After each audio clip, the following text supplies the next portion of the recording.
Monsieur Serge Letchimy. Monsieur le Président, chers collègues, ma question s'adresse à Madame la ministre des Affaires sociales et de la Santé. De très nombreux pays se trouvent confrontés à un fléau sanitaire qui prend de l'ampleur, le Zika, virus transmis par le moustique Aedes aegypti, touchant massivement l'Amérique du Sud.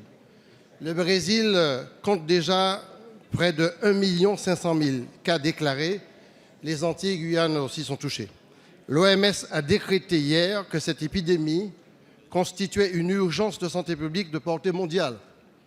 Au-delà des manifestations de type grippal causées par le virus, la relation de cause à effet entre les femmes enceintes porteuses du virus du Zika et l'augmentation des cas de microcéphalie chez les nouveau-nés est fortement suspectée.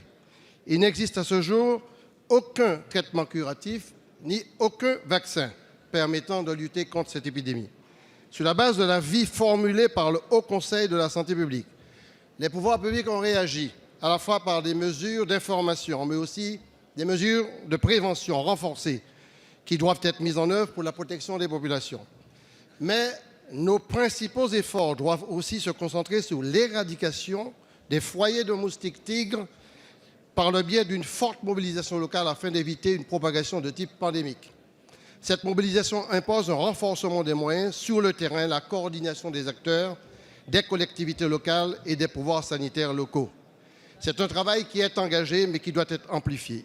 Il faut aussi garder en tête qu'au-delà des conséquences sanitaires directes pour la population, des répercussions économiques et sociales doivent être identifiées avec une bonne prévention. Ainsi, Madame la Ministre, je vous demande quels sont les moyens et les mesures de renforcement de l'action locale que le gouvernement compte mettre en œuvre pour lutter contre cette nouvelle épidémie et quels sont les moyens qui sont mis en œuvre pour les recherches de vaccins pour traiter de manière pérenne cette situation. Merci, Monsieur. La parole est à Madame Marisol Touraine, ministre des Affaires sociales, de la Santé et des Droits des femmes.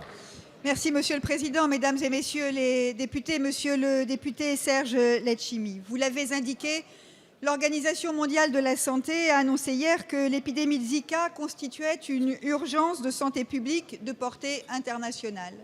Très concrètement, cela va permettre d'accélérer la recherche pour trouver un vaccin, puisque, comme vous l'avez dit, nous n'avons aujourd'hui, face à Zika, ni vaccin ni traitement. La France s'est mobilisée dès le mois de décembre dernier, puisque des territoires français ont été touchés alors que l'épidémie touchait déjà massivement l'Amérique latine. L'épidémie concerne désormais la Guyane et la Martinique. Des cas ont été repérés en Guadeloupe et à Saint-Martin. Nous avons donc engagé des actions fortes et précises. La première, c'est que nous voulons mieux informer et mieux protéger les personnes, notamment les femmes, qui habitent dans les territoires français touchés par l'épidémie. C'est la première exigence. Nous avons donc mis en place un suivi et une prise en charge spécifique pour les femmes enceintes en lien avec les professionnels de santé. Par ailleurs, j'ai envoyé une mission de l'EPRUS, l'établissement en charge des urgences sanitaires, pour identifier les besoins complémentaires à fournir sur place aux hôpitaux et aux médecins. Comme vous l'avez indiqué par ailleurs, nous renforçons avec les collectivités locales la lutte antivectorielle pour supprimer, éradiquer les foyers de moustiques qui sont évidemment porteurs de la maladie.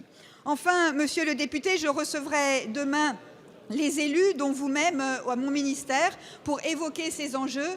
Je veux dire que nous recommandons aux femmes enceintes de ne pas se rendre dans les territoires français ou étrangers touchés par l'épidémie. C'est une recommandation qui est également faite par de très nombreux pays internationaux désormais.